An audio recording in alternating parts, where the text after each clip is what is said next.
is in response to several questions I come across in my various online groups for beading and jewelry design about how do you go about and photograph your jewelry. A lot of the groups I'm in happen to do this. The designers, they're looking to sell their items. I'm in the groups strictly for the interest of the hobby. But what I do is I do photography and videography and media for a living. So I thought I'd put together this short video to help out the group, and for anybody else that might come across my channel and also have an interest in jewelry and photographing any of their work that they do. So what you're looking at right now is my basic setup for photographing jewelry, but it also works very well for other objects that anyone might want to photograph, such as hats or other small items. I've used it to photograph candles that people have made, things like that. But you can see that right now I have your basic three-sided cardboard, which I bought in black. I also have another one in white in case I wanted to have a bright background. But the reason I do this is to make sure that the background itself is uniform. There's not a lot of busyness going on because we want the focus to be just on the item that we're trying to photograph. Now, with jewelry in particular, it's, of course, you could then get a piece of material and just lay the jewelry out flat. But the felt bust that my necklace is currently sitting on is rather inexpensive when you go to a variety of the crafting stores like Michael's, or you can even get one online.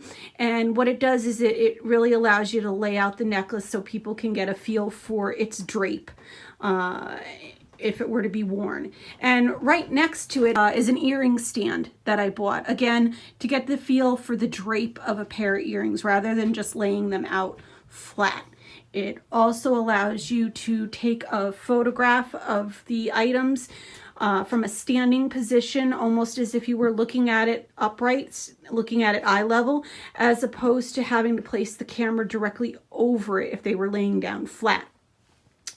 So again, I wanted to keep my backgrounds pretty dark because the lighter the color, the more the color is going to reflect any light that you put on it.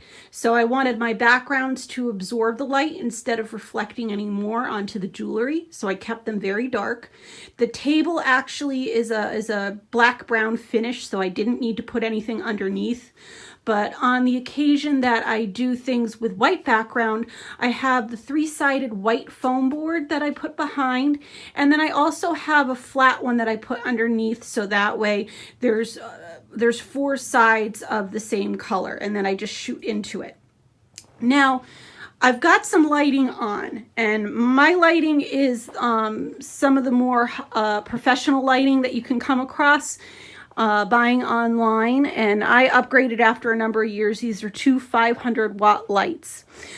But in all honesty, you don't need to invest that much in the lighting. The setup before the lighting that I just showed you was nominal in price. All of this stuff I bought actually at Michael's, most of it on sale. I probably spent all of less than 50, probably even more like $30, $35 for the items to set it up.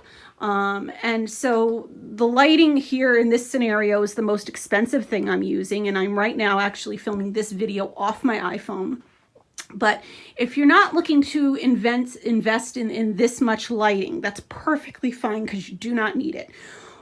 What is important in lighting is that you light your subject evenly with whatever means you use. For years before I upgraded, I ended up using just the inexpensive pole lamps that come with the 3 canisters, and you can put 3 bulbs in it. They allow you to move the canisters independently of one another.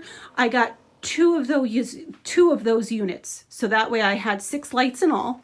Each unit was about 20 bucks out of Home Depot, and plus you had to buy the bulbs. And I made sure that each of the 6 canisters had the same exact type of bulb and wattage. Again, even lighting.